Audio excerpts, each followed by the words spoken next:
On va commencer. Donc, bon dimanche tout le monde. Ça va bien? Au moins que ça va bien, c'est bon. Content de voir, content que vous soyez là. Cette semaine, c'est sans surprise qu'on va continuer notre série du printemps, même, je devrais dire la série de l'année, sur la Confession baptiste de Londres de 1689. La semaine passée, pour ceux qui étaient là, vous savez, on a terminé la section qui touche les doctrines en rapport avec les Écritures. On a vu la semaine passée la doctrine de l'interprétation des Écritures. Donc ce matin, on commence à toucher les doctrines de Dieu. Et on va commencer avec la doctrine de l'unicité de Dieu, c'est-à-dire qu'il n'y a qu'un seul Dieu. Et peut-être que vous allez dire, ben là, c'est évident qu'il y a juste un Dieu, c'est pas une grande révélation pour nous ce matin. Et c'est vrai. Mais pourtant, quand on considère nos contemporains, quand on parle avec les gens autour de nous, c'est pas tout le monde qui est d'accord avec ça. Hein? Plusieurs vont dire, non, il n'y a pas de Dieu. Dieu n'existe pas, ou Dieu est mort. Certains vont dire, non, mais il y a plusieurs dieux, ou il y a des forces, ou il y a toutes sortes de choses. Fait que, aussi évident que ça peut être pour nous de dire qu'il n'y a qu'un Dieu, c'est pas toujours évident pour tout le monde. Hein? Et même parmi ceux qui croient qu'il y a juste un Dieu, c'est pas tout le monde qui le comprend, qui le définit de la même manière. Il y a toutes sortes d'approches, de compréhension du fait qu'il y a un seul Dieu. Donc c'est important pour nous de bien comprendre qu'est-ce qu'on veut dire lorsqu'on affirme qu'il n'y a qu'un seul Dieu, puisqu'il y a autant de points de vue, de pensée, de philosophie là-dessus. Hein? Et parce que là, on peut dire, OK, c'est le fun, y a-t-il un Dieu, plusieurs dieux, qu'est-ce que ça change? La réalité, c'est qu'il y a des implications très pratiques au fait qu'il n'y ait qu'un seul Dieu. On va atterrir là-dessus tantôt. Et d'affirmer qu'il y a juste un seul Dieu vient déjà influencer notre compréhension des choses, du monde. Ça va influencer la façon qu'on va vivre nos vies. Donc ce matin, je voudrais juste mettre le fondement qui va nous permettre de bâtir dans les prochaines semaines avec les doctrines de Dieu. Je veux vraiment mettre la table ce matin, que ce soit clair, qu'on définisse bien ce Dieu-là, du moins est-ce qu'il est un, plusieurs, quoi que ce soit, et on va pouvoir approfondir dans les prochaines semaines. Mais avant juste de parler du fait qu'il y a un seul Dieu, qui est notre sujet ce matin, il me semble pertinent de répondre à au moins 3 questions. Et pour ceux qui ont les feuilles de notes dans leur bulletin, il y a une place, je pense, pour écrire ça. Là. Première question, est-ce que Dieu existe? Il me semble que c'est évident de commencer là, avant de commencer à parler de qui est Dieu, puis comment, puis pourquoi, puis ses attributs, puis est-ce que Dieu existe, et comment est-ce qu'on peut le savoir? Ça commence là. Deuxième question, s'il existe, comment est-ce qu'on peut connaître ce Dieu? Parce que certains vont dire, les agnostiques, oui, Dieu existe, mais on ne peut pas vraiment le connaître. Fait que ça ne nous aide pas beaucoup. Est-ce qu'on peut connaître ce Dieu-là? Et finalement, si Dieu existe et qu'on peut le connaître, qui est ce Dieu qui existe et sous quelle forme s'est-il révélé? Donc, on va essayer de répondre à ces 3 questions-là ce matin. Donc, commençons avec notre première question. Est-ce que Dieu existe? Et comme je vous disais, il me semble que c'est logique de commencer par là. Si Dieu n'existe pas, perdez pas vos prochains dimanches à venir ici, puis qu'on parle de Dieu. S'il n'existe pas, ça ne sert à rien. Fait que vous allez sauver du temps. Non seulement parce que c'est fréquemment remis en question, plusieurs de nos contemporains vont affirmer non, il n'y a pas de Dieu, ça n'existe pas, ce genre de choses-là, mais aussi parce que c'est la base de tout ce qu'on va affirmer dans les prochaines semaines. Donc c'est remis en question, mais c'est le fondement sur lequel on va construire. Comme on va le voir tantôt, la Bible va prendre pour acquis l'existence de Dieu. La Bible n'essaie pas de chercher à prouver l'existence de Dieu, la Bible n'essaie pas d'expliquer Dieu, la Bible n'essaie pas de défendre l'existence de Dieu. La Bible fait simplement le prendre pour acquis. Donc, comment commencent les Écritures? Genèse 1:1. Comment ça commence? Au commencement, Dieu créa le ciel et la terre, et là, tout le récit créationnel. Donc, la Bible n'est pas en train de dire, avant le commencement, Dieu existait de telle forme ou de telle manière. Non. Au commencement, Dieu fait les choses, point. Fait avant que quoi que ce soit existe, Dieu, lui, était là. Et la Bible prend ça pour acquis.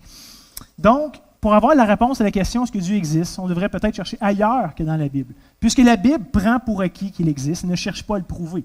Donc, si on veut savoir est-ce que Dieu existe vraiment, puis qu'on regarde un livre qui dit oui, Dieu existe, c'est un peu circulaire. Hein? Et nos contemporains vont nous le rappeler que c'est un argument circulaire qui finalement ne vaut pas grand-chose. Donc, à part la Bible, est-ce qu'on peut connaître qu'il y a un Dieu qui existe vraiment? Hein? Et il faut avouer, premièrement, que nous ne sommes pas les premiers qui réfléchissons sur le sujet. Okay, depuis les derniers millénaires, là, il y a 2-3 personnes qui ont pris le temps de s'arrêter pour y penser. Hein, il y a eu plusieurs penseurs, des théologiens, des savants, des philosophes et toutes sortes d'autres gens qui se sont penchés sur le sujet. Est-ce que Dieu existe? Parce que c'est une question essentielle, tant qu'à moi. Et de tout ce qui a été écrit et dit en rapport avec le sujet depuis les derniers millénaires, il y a essentiellement 4 arguments principaux qui se sont démarqués pour affirmer l'existence de Dieu. Et lorsque je parle d'un Dieu, ici, je ne parle pas encore du Dieu de la Bible. Okay? Je parle juste d'un créateur au sens large, d'un Dieu qui existe. Et on va devoir définir son identité en répondant à la 2e et 3e question ce matin. Donc, faisons rapidement un survol des 4 arguments principaux de l'existence de Dieu. Et je vous dis, c'est un survol bref, il y aurait beaucoup plus à dire que ça, mais je pense que déjà, ça vient mettre les bases qui sont intéressantes. Le premier argument, vous l'avez sur vos feuilles de questions pour ceux qui les ont, s'appelle l'argument cosmologique. Et ils ont tous à peu près des noms à coucher dehors, fait que retenez pas tant les noms que l'argument lui-même. Okay? Argument cosmologique. L'argument se résume ainsi, et en vrai, c'est assez simple. Chacun de ces arguments-là sont assez accessibles, je pense. Ça va comme suit. Toute chose connue dans l'univers a une cause, donc par conséquent, l'univers doit lui aussi avoir une cause. Relativement simple. Hein? Si on voulait le présenter d'une autre forme, là, je vous dirais ceci. Si j'existe, moi, c'est parce que j'ai un père et une mère. Vous comprenez ça? Pas besoin de faire de dessin. Si mon père et ma mère existent, c'est parce qu'eux ont eu des parents. Et ainsi de suite. On pourrait remonter assez longtemps la généalogie. On pourrait regarder que j'ai un arrière-grand-père vraiment, vraiment loin. Et on peut faire ça pendant un bout. Mais par contre, on ne peut pas reculer comme ça à l'infini. Hein? Il doit avoir une cause première.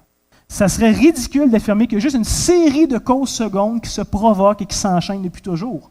Hein? Qu'il y a toujours eu des humains qui se sont reproduits, puis ça arrive à moi, puis dans 100 millions de générations, ça va être mes petits-enfants. Et ça n'a aucun sens. Il faut qu'il y ait eu un début. Hein? S'il y a des causes secondes, c'est qu'il doit y avoir eu une cause première. C'est ça l'argument. Et cette cause première, dans ce qui nous intéresse ce matin, ce serait le Créateur. Hein? Et ce créateur-là ne serait lui-même jamais créé. Parce que si le créateur ou Dieu avait été créé, bien, il serait lui-même une cause seconde. Fait qu'on se poserait la question, mais qui a créé Dieu? Hein? Parce qu'on veut arriver à une cause première. Donc, ce créateur, qu'on appelle aussi Dieu, se doit, par définition, d'être auto-existant, de dépendre de rien à l'extérieur de lui-même. Hein? Donc, ce Dieu serait finalement l'initiateur de tout ce qu'on connaît. Ce serait cette cause première qui n'est pas mue par rien d'autre que lui-même et qui a commencé en créant des choses. Et depuis ce moment-là, les causes secondes s'enchaînent jusqu'à nous. Par contre, il faut dire que nos amis évolutionnistes défendent, eux, une vision du monde. Dieu est totalement absent. Hein? On sait, pour eux, c'est l'évolution qui nous a créés, puis on vient du singe et compagnie. Mais ils vont quand même reprendre ce même genre d'argument.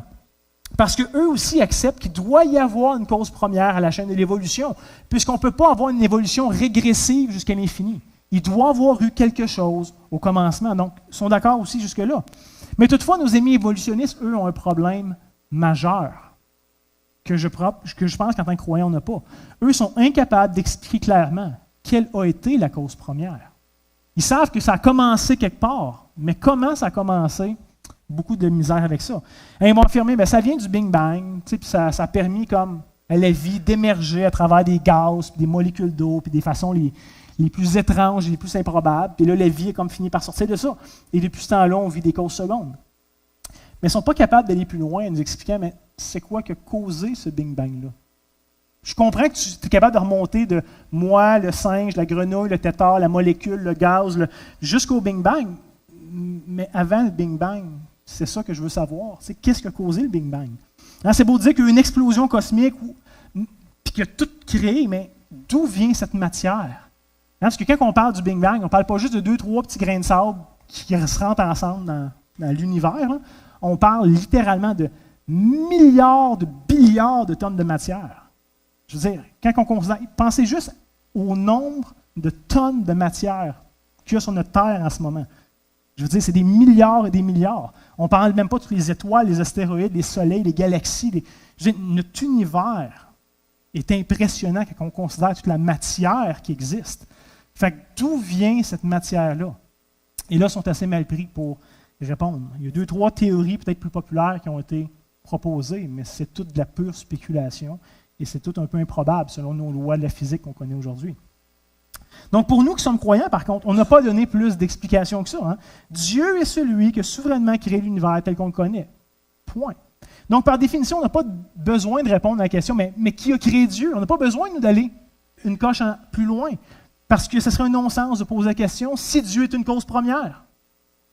Il n'y a rien qui est à l'extérieur de lui. Il est, point. Il ne peut pas avoir été créé s'il est la cause première. Donc ici, c'est un excellent argument qui pointe vers l'existence d'un Dieu. Deuxième argument, celui qu'on appelle l'argument téléologique. Et vous allez remarquer que cet argument-là est relativement connexe au premier, puisque l'univers tel que nous connaissons est agencé, est harmonieux et est ordonné. Donc, il doit y avoir un architecte sage et intelligent qui est derrière cet ordre-là qu'on peut voir dans l'univers. Et encore une fois, nos amis évolutionnistes, eux, ont de la misère avec cet argument-là. Hein? Ils voient bien qu'il y a de l'ordre qui règne dans l'univers. C'est évident quand tu regardes les plantes, les animaux, les écosystèmes. C'est clair que c'est ordonné, que ça marche comme ça devrait marcher. Mais par contre, eux ne peuvent pas attribuer cet ordre-là à un créateur ou à un agent divin. Hein. Ils se refusent catégoriquement que quoi que ce soit de surnaturel puisse exister. Mais il faut qu'ils expliquent l'ordre. Donc, tout ce qui leur reste pour expliquer cette harmonie dans l'univers, ben, ça revient un peu aux forces brutes du Big Bang. Il y a un long procédé évolutionnaire un peu hasardeux. Finalement, l'ordre qu'on peut voir arrive complètement du hasard, selon eux. Ça aurait pu ne pas être comme ça. Puis c'est comme ça aujourd'hui pour des raisons qui nous dépassent. Puis ça vient du hasard. Comme tout le reste qui nous entoure, tout vient du hasard. Mais encore là, ce n'est pas nécessairement une très bonne réponse. Hein? Pourtant, ce qu'on met ensemble ici, l'argument cosmologique et l'argument téléologique, on a une évidence très intéressante, qu'il y a un Dieu qui se doit d'exister. Et ces deux approches fit très bien avec notre expérience, avec nos observations hein, de la création, puis de ce qui nous entoure, puis de l'ordre qui règne dans cet univers. Et l'exemple classique qui va unir les deux arguments, c'est celui-ci. Peut-être vous l'avez déjà entendu. Là. C'est-à-dire, s'il y a une montre, c'est parce qu'il existe un horloger. C'est l'image qui est souvent présentée. Si tu as une montre, ça se peut que tu n'aies jamais rencontré d'horloger de ta vie. Il existe quand même. Ça se peut que tu ne crois pas qu'un horloger existe, mais c'est une montre qui existe quand même. Ça se peut que tu, pour X raisons, n'as jamais rencontré ou que tu as rencontré quelqu'un qui se disait horlogiste qu'il n'était pas, fait que tu dis, ah ben, d'abord, un horlogiste ne peut pas exister. Non, c'est une montre, c'est qu'un horlogiste. La montre ne peut en aucun cas être le fruit du hasard. Personne ne serait assez stupide pour affirmer qu'une montre est apparue comme ça après un long processus évolutionnaire hasardeux. Il doit avoir une cause préalable. Si elle existe, c'est parce qu'elle a été faite. Hein, de plus, quand on regarde une montre, malgré que c'est un objet assez simple, il y a une complexité là-dedans. Il y a un ordre, ça a été pensé, c'est réfléchi. Hein? Donc, puisque la montre est complexe, on doit dire que non seulement ce qu'elle a été fait, mais encore que celui qui l'a fait est intelligent et est plus grand que la montre. Chaque chose qu'on fait, on est toujours plus grand que lui. Si je fais une table, je suis plus grand que la table. Aussi belle que peut être la table, aussi travaillée, aussi bien faite, même chose pour un auto, peu importe un ordinateur, je reste quand même plus grand que ce que je crée. C'est un principe de base. Donc, si la montre existe, c'est que quelqu'un qui est plus grand que la montre, qui est intelligent et qui l'a conçu. Donc, comme vous voyez, les deux premiers arguments sont très, très bons individuellement, mais ensemble, ils deviennent assez puissants, je pense. Maintenant, argument ontologique. Cet argument-là part du principe que Dieu se doit, par la force des choses, être un être tel que rien de plus grand ne peut être conçu. Si tu es capable d'imaginer un être plus grand que Dieu, ben c'est que c'est lui finalement qui est Dieu, puis ce n'est pas le Dieu que tu avais conçu initialement. Hein? Si Dieu est réellement la cause première et que lui-même n'a pas été créé par personne, eh bien ce Dieu se doit d'exister réellement et non pas seulement dans nos pensées. C'est l'argument. Si on est capable d'imaginer un être parfait en tout point, un être parfaitement puissant, parfaitement intelligent, parfaitement moral, dans tous les domaines, là, alors cet être se doit d'exister. Parce que s'il n'existe pas, il ne peut pas être parfait. Donc, c'est l'argument ici. Et honnêtement, l'argument est intéressant. Je ne pense pas que ce soit le meilleur, ou du moins pas celui qui est le plus accessible pour monsieur, madame, tout le monde. Il y a pas mal de présupposés philosophiques derrière ça, mais quand même, l'argument impose la conclusion qu'il doit y avoir un Dieu. Et finalement, l'argument moral. Et celui-là est particulièrement intéressant parce qu'il dépend de notre expérience à tous et chacun. On a tous à l'intérieur de nous un instinct de ce qui est bien et de ce qui est mal. Un enfant le sait. Et ça nous suit tout le reste de notre vie. Hein. On a toute une culpabilité intérieure lorsqu'on fait quelque chose qu'on sait être mal. Ça, c'est universel. Ce n'est pas dépendant d'une culture, ce n'est pas dépendant d'une éducation, ce n'est pas dépendant du sexe que vous êtes, c'est universel. Vous avez une notion intrinsèque de ce qui est bien et de ce qui est mal. Et l'argument va comme suit. Puisque nous avons tous une forme de moralité instinctive à l'intérieur de nous, il doit y avoir un standard universel de moralité, quelque chose de plus grand que nous, qui nous transcende. Et encore une fois, on reconnaît que Dieu ici, le créateur de tout ce qui existe, est aussi ce standard suprême de moralité, puisqu'il nous a créés à son image et qu'on a un aspect moral comme notre créateur. Hein? Toutefois, notre moralité à nous, et ça c'est la réalité, notre moralité à nous peut dévier. Hein? On est capable de s'endurcir à faire quelque chose de mal. On est assez fou pour appeler quelque chose de bien mal et de mal bien. La Bible nous le rappelle. Hein? Donc, notre moralité peut dévier de toutes sortes de manières. C'est pourquoi c'est Dieu qui demeure le standard ultime et final en termes de moralité, et pas nous, ou nos préférences, quoi que ce soit. Hein? Nous, on reste arbitraire un peu dans tout ça. Donc, si Dieu n'existe pas, nous n'avons aucune manière fiable de savoir ce qui est bien ou ce qui est mal. Ni même aucune manière fiable de savoir s'il existe vraiment un standard de moralité. Hein? En excluant Dieu de l'équation, on expose la moralité à devenir floue, à devenir subjective, puisque je ne peux pas me fier à quoi que ce soit pour me déterminer si quelque chose est bien ou mal. Tu peux penser que telle chose est bien, je peux penser qu'elle est mal. Qui a raison?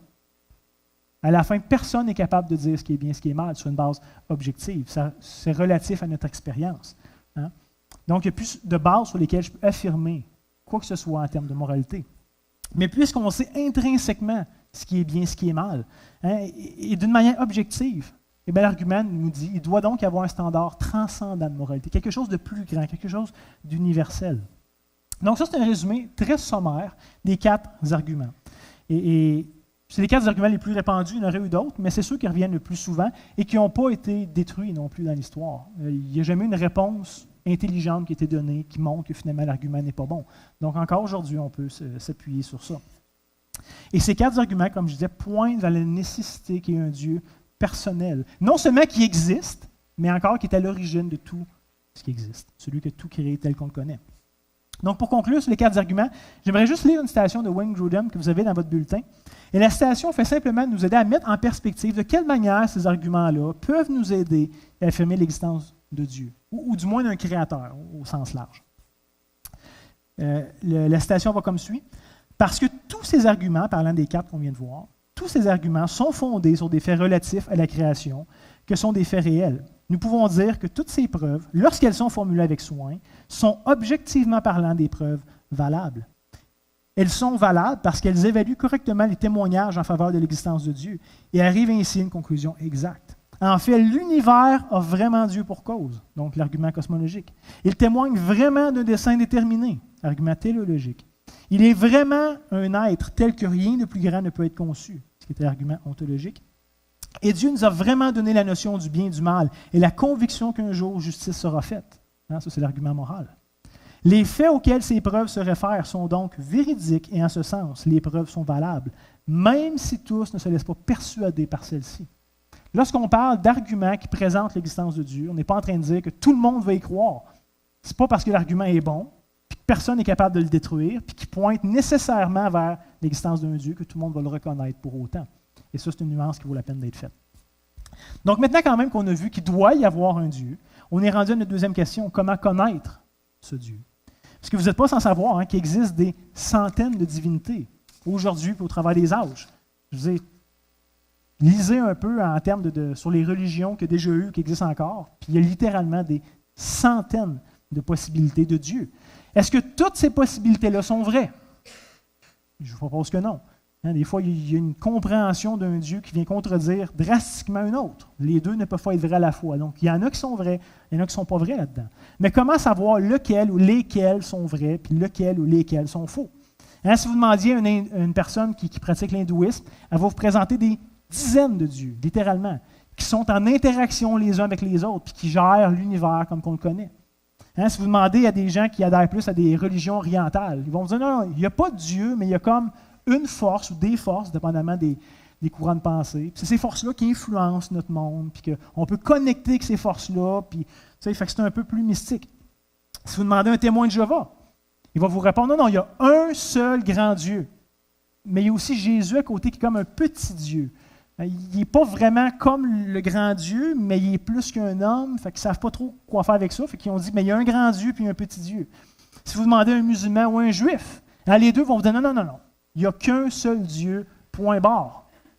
Mais, malgré qu'il affirme les deux qu'il y a un seul Dieu, le Dieu qu'ils vont vous présenter n'est pas le même, ni dans sa nature, ni dans ses attributs, ni dans sa relation avec le monde, ni dans la manière dont il s'est révélé au monde. Donc, qu'est-ce qu'on fait avec tout ça?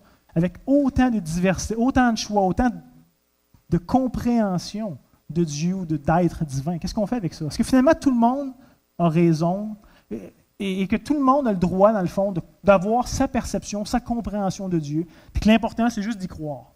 Reconnais qu'il y a un Dieu, puis crois-y un peu à ta façon. Est-ce que c'est ça? Est-ce que ça marche? Est-ce que c'est valide?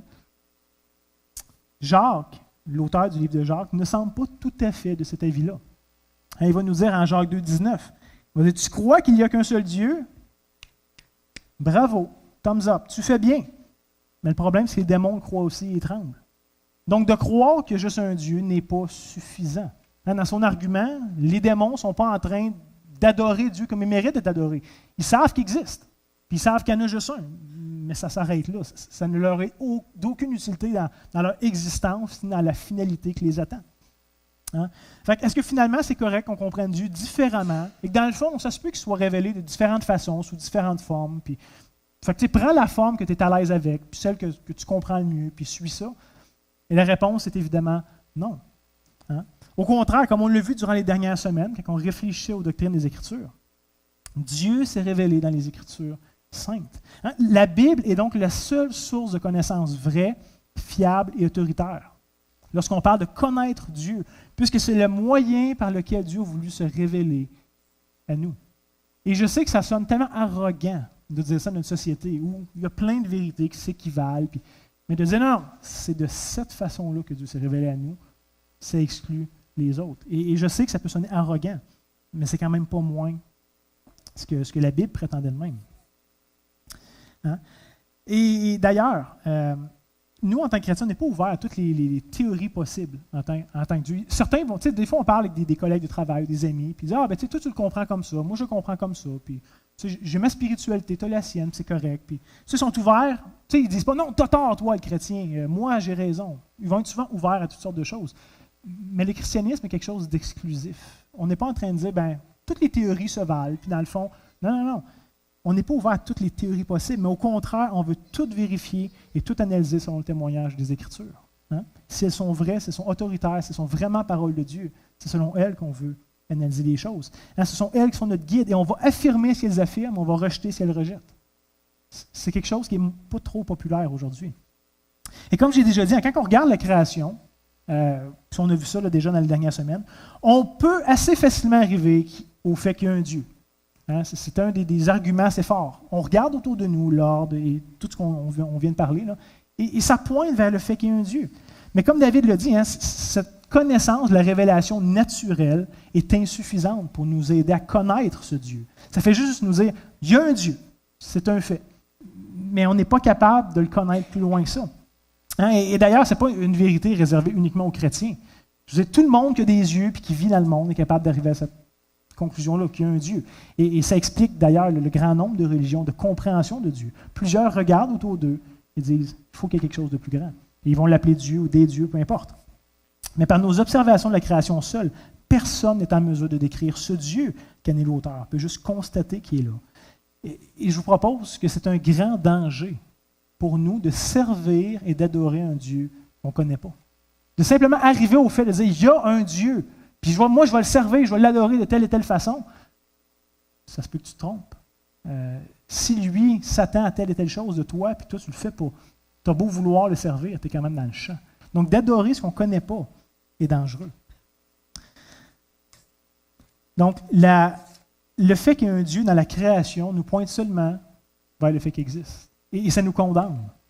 Il n'y a aucun moyen pour nous de le connaître, ni d'en être sauvés, uniquement par la création. Mais au contraire, la Bible nous dit que Dieu s'est révélé d'une manière spéciale et qu'on peut connaître ce Dieu-là. Pas juste par la création, mais par la façon qu'il a voulu se révéler à nous. On peut lire, par exemple, en Deutéronome, les chapitres 4, versets 10 et 12.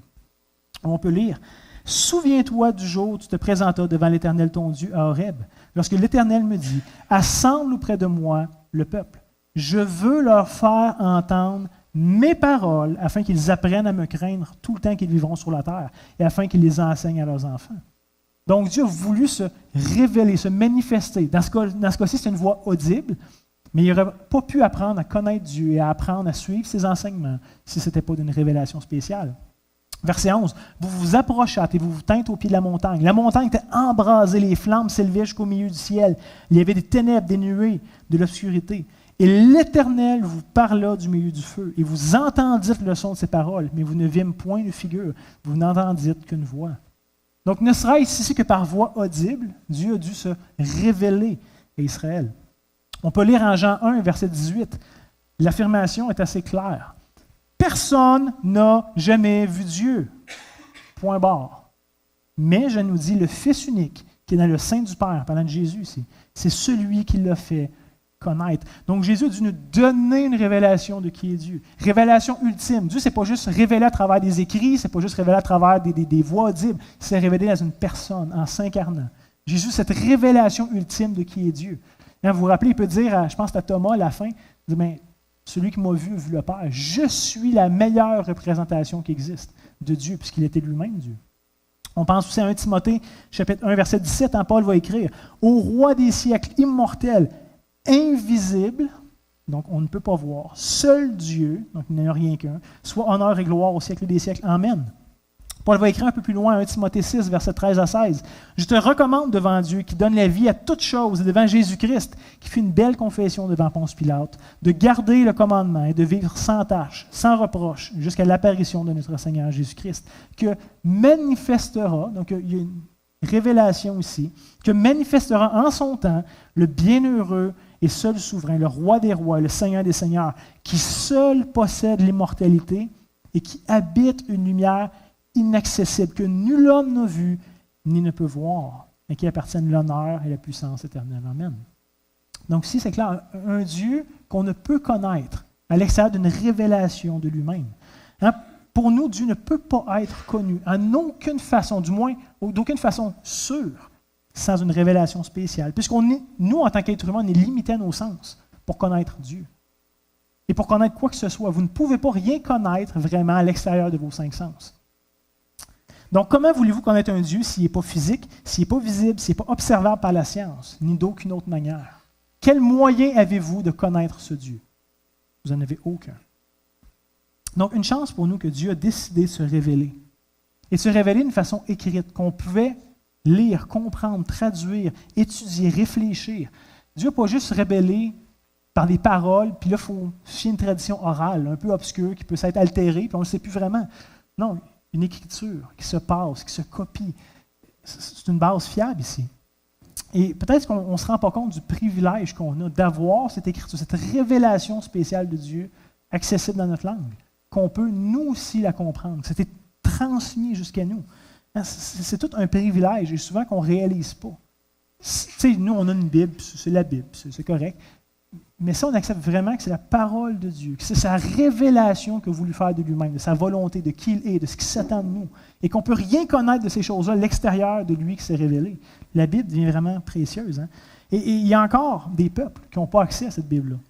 Que ce soit parce que ce n'est pas traduit dans leur langue, que ce soit parce qu'ils vivent dans un pays persécuté, où la Bible est illégale, puis tu peux littéralement mourir ou faire de la prison si tu possèdes une Bible. Mais nous, on en a une copie personnelle. Hein? Et c'est quelque chose qui est quand même inouï de penser qu'on révèle, qu'on possède le livre où Dieu se révèle à nous, dans une traduction qu'on peut comprendre. On n'est pas obligé d'apprendre une autre langue. Hein? Les vrais musulmans vont dire, si tu veux lire le Coran, il faut absolument que tu lises en arabe. Toutes les autres traductions, ce n'est pas vrai, puis ce n'est pas la parole de Dieu. Mais on peut, nous, dire non. Tant que c'est fidèle aux textes originaux, on a la parole de Dieu. On est capable de la recevoir, de la comprendre. Et on en a une copie personnelle. C'est relativement récent dans l'histoire de l'Église que chaque croyant peut avoir une copie personnelle chez lui à la maison et la lire pour lui-même. C'est assez spécial. Hein? On a toute une chance. Et j'ai l'impression souvent on ne saisit pas cette opportunité-là qu'on a. Il y a quelques années, je voyais une vidéo où est-ce qu'il amenait un avion avec des Nouveaux Testaments, ou en tout cas certains livres du Nouveau Testament qui avaient été traduits dans une langue aborigène. Je pense que c'était en Nouvelle-Zélande, quelque chose du genre. Et si vous voyez les gens qui attendaient cet avion-là, tous ceux qui étaient déjà chrétiens là, ont marché des jours pour arriver où est-ce que l'avion allait atterrir, puis attendaient leur copie avec impatience de pouvoir lire pour eux-mêmes la parole de Dieu.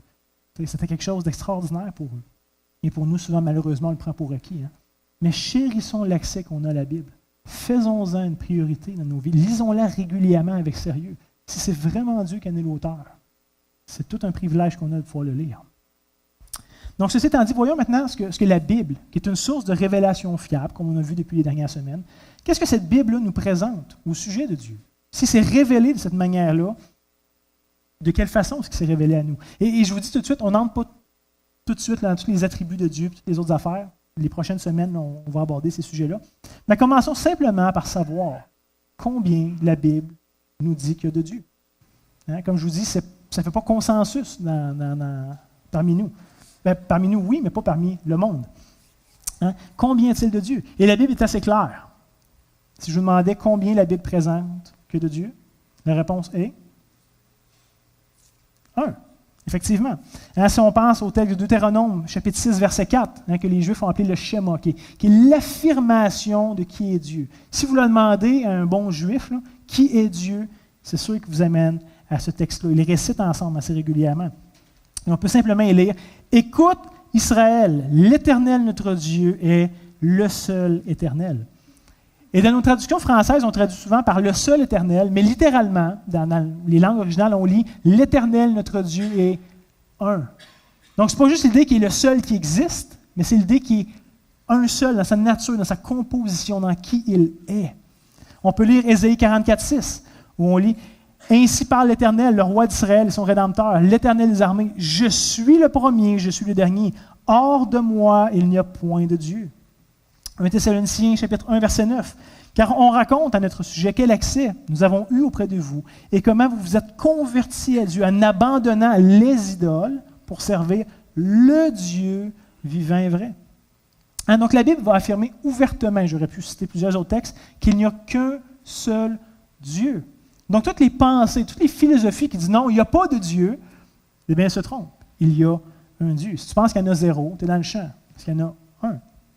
Alors, la Bible va dire au psaume 14, 1, ou j'aurais pu lire le psaume 53 et plusieurs autres passages qui vont dire la même chose. Hein. L'insensé dit en son cœur, il n'y a point de Dieu. Pour la Bible, c'est une folie de nier l'existence de Dieu. Il a voulu se révéler, du moins par la création, nous donner une connaissance à tous, sans exception, qu'il existe. Il y a quelque chose de plus grand que nous, de plus grand que cette création qui existe. Donc, de nier ça, la Bible appelle ça une folie. Donc, le fait de dire qu'il n'y a pas de Dieu, c'est faux. Mais parce qu'il n'y a qu'un seul Dieu, ça veut aussi dire que toutes les religions, toutes les philosophies, les croyances qui affirment qu'il existe plusieurs dieux se trompent aussi. Dans ce qu'on appelle le polythéisme, plusieurs divinités. C'est faux, par le fait même. Il n'y a pas plusieurs dieux qui se font la guerre et qui régissent l'univers comme on le connaît. Ça ne marche pas comme ça.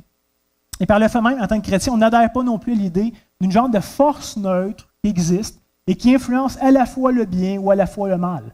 Un peu comme le principe genre de la force dans Star Wars, où il y a une force ambiante qui est disponible, puis là, les Jedi peuvent l'utiliser pour faire le bien, puis les Sith, qui sont comme les méchants Jedi, peuvent l'utiliser pour faire le mal. Ce n'est pas du tout notre compréhension non plus. Hein.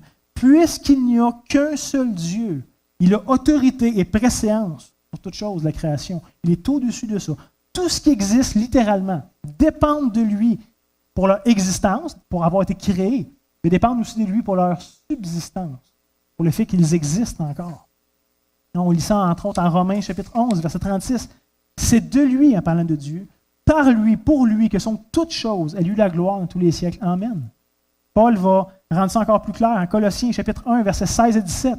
Car en lui ont été créées toutes les choses qui sont dans les cieux, sur la terre, les visibles, les invisibles, trône, dignité, domination, autorité. Ça veut dire tout. Tout a été créé par lui, pour lui, il est avant toute chose et toute chose subsiste en lui. Et c'est quand même intéressant. Dieu ne nous a pas juste créés nous, mais il nous maintient encore en existence. C'est par sa volonté qu'on existe. Pas juste qu'il nous a créés, puis après ça, on a notre autonomie libre. On dépend encore de lui pour vivre à chaque seconde. Donc, il n'y a rien ici qui soit sur le même pied d'égalité avec Dieu, le Créateur. C'est ce que ça veut dire. Il est unique, il est plus grand que tout ce qu'on connaît. Il en est le Créateur. Et comme on a vu, quand tu crées quelque chose, tu es par définition plus grand que ce que tu crées. On peut penser à un texte qui est des fois un peu obscur, hein, Exode chapitre 3, verset 14, Dieu dit à Moïse, et il va donner son nom, la définition de ce qu'il est. Je suis celui qui suis. Et il ajouta, c'est ainsi que tu répondras aux enfants d'Israël. Celui qui s'appelle Je suis m'a envoyé vers vous. Et le texte, des fois, peut sembler énigmatique, mais Dieu est simplement en train d'affirmer de lui-même que rien n'est semblable à lui. Il donne cette description-là. Dieu est dans une catégorie à part, complètement autre. Il ne peut pas pointer rien à l'extérieur de lui-même pour se décrire. Je suis celui que je suis. Tu veux savoir ce que je suis? Il y a juste moi qui permet de définir vraiment ce que je suis. Je ne peux pas rien prendre d'autre pour t'expliquer ce que je suis que moi-même. Hein? Il n'y a donc aucun autre Dieu, entre guillemets, avec un petit dé, quelque forme que ce soit qui joue dans la même catégorie que Dieu. Dieu n'est pas juste le meilleur de sa catégorie. Il est le seul de sa catégorie. Il n'y a rien d'autre qui tombe dans la même catégorie que Dieu. Donc, tout ce qui possède une forme d'autorité ou de puissance ou de quoi que ce soit dans ce monde est ultimement quand même soumis à l'autorité finale de ce Dieu qui règne au-dessus de tout. Rien ne peut venir faire de l'ombrage à Dieu. C'est ça que la Bible enseigne, dans le fait qu'il est un seul. On peut lire en Jérémie, chapitre 10, les versets 10 à 15. « Mais l'Éternel est Dieu en vérité. Il est un Dieu, vivant, un roi éternel. La terre tremble devant sa colère, et les nations ne supportent pas sa fureur. Vous leur parlerez ainsi, les dieux, donc petit d, qui n'ont point fait les cieux et la terre, disparaîtront de la terre et de dessous les cieux. Il a créé la terre par sa puissance, en parlant de Dieu ici. Il a fondé le monde par sa sagesse. Il a étendu les cieux par son intelligence. À sa voix, les eaux mugissent dans les cieux. Il fait monter les nuages des extrémités de la terre. Il produit les éclairs et la pluie et tire vengeance de ses trésors. Tout homme devient stupide par sa science. Tout orfèvre est honteux de son image taillée, car ses idoles ne sont que mensonges. Il n'y a point en elles de souffle. Elles sont une chose de néant, une œuvre de tromperie. Elles périront quand viendra le châtiment. Donc Dieu est un et rien n'est dans sa catégorie pour pouvoir venir interférer avec lui. Il n'y a rien qui va faire compétition à Dieu. Il n'y a pas de petits dieux, entre guillemets, qui peuvent venir tordre le bras de l'Éternel, l'influençant ses choix, ses décisions, ses actions. Dieu est libre et entièrement souverain. Et Paul va décrire cette même idée, 1 Corinthiens, chapitre 8, les versets 4 à 6. Où est-ce qu'on lit? Pour ce qui est donc de manger des viandes sacrifiées aux idoles, et on sait qu'au 1er siècle, c'était un enjeu, nous savons qu'il n'y a point d'idoles dans le monde et qu'il n'y a qu'un seul Dieu. Verset 5 est intéressant. Car s'il y a des êtres qui sont appelés Dieu, petit d, soit dans le ciel, soit sur la terre, comme il existe réellement plusieurs dieux et plusieurs seigneurs, néanmoins pour nous, il n'y a qu'un seul Dieu, le Père, de qui viennent toutes choses et pour qui nous sommes, et un seul Seigneur, Jésus-Christ, par qui sont toutes choses et par qui nous sommes. Donc Paul ici est en train d'affirmer que l'homme a créé plusieurs idoles, plusieurs divinités. On a inventé bien des concepts et des affaires et qu'on appelle Dieu. C'est vrai, ça existe, mais ça n'existe pas en même temps. Ça existe puisqu'on l'a créé, puis on l'a inventé, puis on agit comme, mais ça n'existe quand même pas. Ils n'ont pas une réelle existence. Ils ne sont pas en compétition avec Dieu, parce que finalement, c'est du vent. Comme on a lu dans Jérémie, c'est du néant, c'est rien. Hein? Le même Paul va nous dire ailleurs, en Acte 17, les versets 22 à 25, lorsqu'il est en Grèce, qu'il est à Athènes, il va dire, Paul, debout au milieu de l'aréopage, dit, « Hommes athéniens, je vous trouve à tous égards extrêmement religieux, car en parcourant votre ville et en considérant les objets de votre dévotion, j'ai même découvert un autel avec cette inscription, à un Dieu inconnu. » Il faut comprendre, les Grecs du 1er siècle étaient dans un contexte, eux, polythéistes, croyaient à toutes sortes de divinités. Il y avait le Dieu de la mer, le Dieu du ciel, le Dieu de la fertilité, le Dieu de... Tout ce que tu pouvais penser en termes de domaine, là, il y avait un Dieu qui régnait sur cette chose-là. C'était leur compréhension. Et ça se reflétait dans leur culture. Il y avait des temples pour toutes sortes de dieux, parce qu'il ne fallait pas qu'il y en oublie un. Et une fois que tu as fait le tour là, du ciel, de la mer, de la fertilité, blablabla, il y a déjà une liste assez longue. Mais ils se sont dit, si jamais on en oublie un, on ne voudrait pas qu'il soit vexé contre nous parce qu'on n'a pas pensé à lui. Il avait fait une autel à un Dieu inconnu. Peu importe t'es qui, ou s'il y en a d'autres qu'on oublie, on va quand même vous offrir un culte pour vous apaiser. Donc, à un Dieu inconnu, ce que vous révérez sans le connaître, c'est ce que je vous annonce, disait Paul. Hein?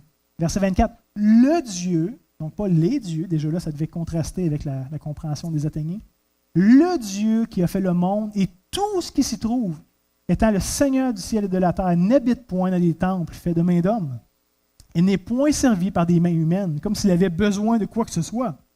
lui qui donne à tous la vie, la respiration et toutes choses. Donc ce Dieu est au-dessus de sa création. Hein? Il n'a pas besoin d'être servi par nous à toutes sortes de temples et de toutes sortes de manières. Hein? Donc encore une fois, le Dieu de la Bible est au-dessus de toutes ces choses-là. Dieu n'a pas besoin de rien à l'extérieur de lui-même. Et ça, des fois, pour nous, ça peut être difficile à comprendre, parce qu'on est tellement content de faire quelque chose pour Dieu, et c'est bien. Mais ce n'est pas comme si Dieu en avait besoin. Il n'y a rien que vous pouvez faire pour ajouter quoi que ce soit à Dieu, et il n'y a rien que vous pouvez faire pour enlever quoi que ce soit à Dieu. Il est parfait et complet en lui-même. Point. Et ça, c'est le témoignage des Écritures au sujet de Dieu.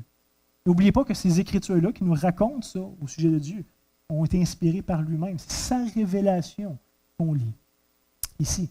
Hein, c'est lui qui a donné ces détails-là de lui-même, qui voulait qu'on puisse savoir. Donc, on devrait y porter attention parce que c'est important. Donc, comme j'ai dit tantôt, tout ce que je viens de dire ce matin est extrêmement crucial. Hein? Ça vient mettre la base, ça vient mettre le fondement de tout ce qu'on va aborder ensemble dans les prochaines semaines. Et c'est important pour nous de comprendre et d'affirmer que la Bible nous présente un seul Dieu. Parce que déjà, ça vient d'écarter, comme on a vu, beaucoup de croyances, de religions, de philosophies. Ça vient de faire un bon ménage.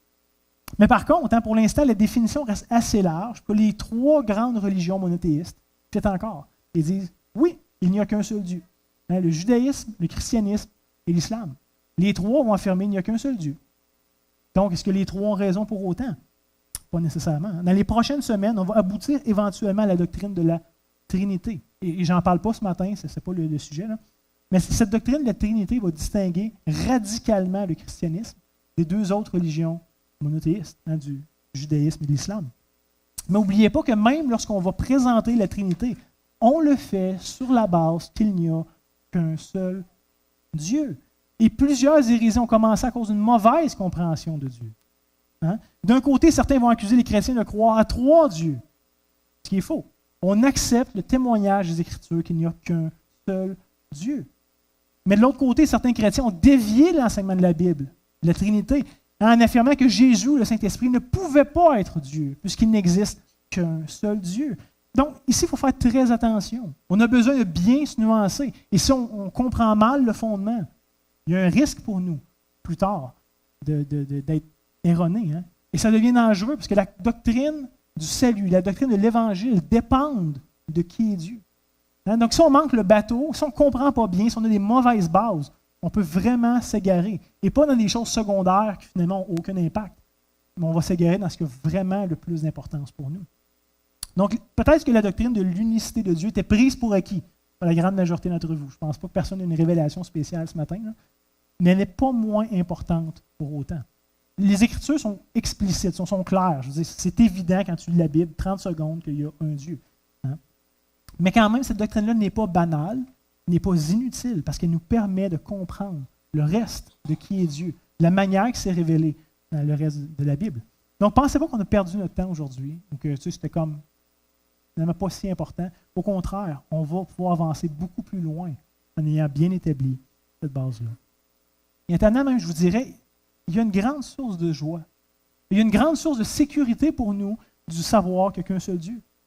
D'un côté, ceux qui croient que Dieu n'existe pas, ben le monde ne fait aucun sens, puis votre vie n'a aucun but. Vous êtes un amas de poussière cosmique très chanceux. Si Dieu n'existe pas, vous auriez très bien pu ne pas exister, et c'est un hasard énorme, c'est une chance inouïe que vous avez d'exister. Il n'y a pas de Dieu. Hein? Donc, profitez bien de vos quelques années d'existence, puis après ça, c'est fini. Vous venez de nulle part, vous existez pour rien, puis vous terminerez bientôt, et ça ne changera rien à l'univers. Hein? C'est ça que ça veut dire. Mais de l'autre côté, imaginez un instant l'insécurité de vivre dans un monde rempli de Dieu. Un peu comme Paul à l'aréopage avec les Grecs, là, où est-ce qu'il y a un Dieu pour tout. Il ne faut pas que tu en oublies un. Tu vis dans un monde avec toutes sortes de dieux qui se font la guerre, puis tout le monde règne sur son petit domaine, puis tout essaye de faire plaisir à tout le monde à travers ça. Il ne faut pas que tu en oublies un. Et tu ne sais jamais si tu es en sécurité. Quand tu pars en voyage, par exemple, sur la mer, ben, tu es mieux de t'assurer que le Dieu de la mer est de ton bord, que tu ne sais pas ce qu'il peut te faire. Donc, si tu es un Grec, ben, tu vas aller, ou un Romain, tu vas offrir une offrande à Poséidon, qui est le Dieu de la mer, si tu avais t'aventurer en mer. Parce que tu ne sais pas, hein, tu ne veux pas faire un naufrage, quoi que ce soit, tu veux qu'il soit en paix avec toi. Mais il y a aussi toute l'idée des guerres entre les dieux. Hein, où il y en a des plus puissants, il y en a qui ont des domaines plus larges que d'autres. Puis là, comment ça marche ensemble? Hein, par exemple, si tu t'en vas sur la mer, tu fais ton offrande à Poséidon, il est bien correct avec toi, il va te protéger, mais ça donne que pendant que tu es là, le dieu du vin est en guerre avec Poséidon. Fait que tu vas-tu finir par faire naufrage quand même? Hein, Poséidon te protège sur la mer, mais il n'y a pas vraiment autorité sur le vent. Fait que s'il y a une tempête qui passe, ben tu crèves pareil. Hein? Comprenez-vous la complexité que ça amène d'avoir une pluralité de Dieu qui gère tout ça? Hein, mais parce qu'il n'y a qu'un seul Dieu, on peut vraiment vivre en paix. Hein, la Bible nous dit il tient nos vies dans ses mains. Hein, il est notre Créateur et il chérit cette image-là qu'il a mis à l'intérieur de chacun d'entre nous. Hein. Et la Bible va même affirmer qu'il n'y a pas un seul cheveu de nos têtes qui tombe sans que ce Dieu-là soit au courant, qu'il le permette ou qu'il le veuille. Il y a toute une sécurité de vivre dans un univers régi par un seul Dieu totalement souverain. Hein, c'est vraiment reposant de vivre dans ce genre d'univers-là. Et en particulier pour le chrétien qui connaît ce Dieu, qui s'y est soumis. Parce qu'il y a juste deux options possibles face à Dieu. Vous êtes soit sous sa juste colère à cause de votre rébellion et de votre entêtement contre lui, ou bien soit tu es en Jésus-Christ. Et Dieu est parfaitement apaisé envers toi. Hein, puisque à la croix, qu'il a tout pris le châtiment et toute la colère que tu méritais de subir de la part de ce Dieu-là. Hein, donc la réalité, c'est qu'aujourd'hui, on est tous sous le regard de Dieu. On est tous dans son univers. On est tous en vie parce qu'il le veut. Donc soit tu es son ennemi, et ça c'est terrible. Parce que comme on a vu, il n'y a rien d'autre que tu peux aller trouver un secours. Hein, il n'y a pas d'autres dieux accessoires qui peuvent te protéger. Tu es soit son ennemi, d'un Dieu souverain qui va faire exactement ce qu'il veut, sans que personne ne puisse te délivrer de lui, ou soit tu es son enfant. Et ça, c'est très, très, très reposant. Et la Bible nous dit qu'il n'y a jamais rien qui va nous séparer de l'amour que Dieu a manifesté pour nous en Jésus-Christ. Fait que tu es soit ennemi, ou soit tes fils ou filles. Donc, comme vous voyez, vraiment un aspect très pratique de croire qu'il y a juste un Dieu. Ce n'est pas juste un aspect cérébral, un peu étrange, flou, puis finalement, ça n'influence rien. Ça influence la manière que je vais vivre ma vie. Ça va influencer la manière avec laquelle je fais mes choix et que je peux me reposer dans un Dieu qui va prendre soin de moi. Il n'y a aucune circonstance qui arrive dans ma vie qui est fortuite, qui a échappé au contrôle de ce Dieu souverain-là. Je peux vraiment me reposer. Même dans les moments les plus bizarres, même dans les moments où j'ai perdu le contrôle, même lorsque ça va mal, ce Dieu est en train de faire quelque chose. Et il n'a pas, lui, perdu le contrôle. Et ça fait du bien. Donc ce matin, j'ai juste voulu présenter de manière très évidente que Dieu existe, il est le seul, et qu'il n'existe qu'un seul Dieu. Et j'espère sincèrement que ce qu'on a vu ce matin est assez clair. Je pense que ce n'est pas très compliqué, je pense que c'est assez accessible, mais j'espère que c'est clair, parce que comme j'ai dit, on va construire dans les prochaines semaines sur ce fondement-là. Ça va? Donc, prions ensemble.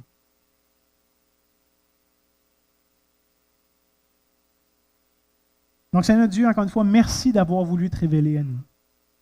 Merci parce que tu es ce seul Dieu unique, tu es ce seul Dieu tout-puissant, dans qui on peut vraiment se confier, dans qui on peut vraiment se reposer. Merci aussi, Seigneur, parce qu'à travers de l'œuvre de Christ, tu n'es pas seulement ce Créateur qu'on doit craindre, mais tu es aussi ce Père qu'on peut aimer. Quelle grâce! Quelle grâce! Dieu, garde-nous de mal te comprendre, ou d'errer dans des faux cheminements. Mais malgré toutes nos faiblesses, toutes nos limitations, on veut vraiment avoir une juste compréhension de toi. On veut vraiment te connaître tel que tu as voulu te révéler, Seigneur.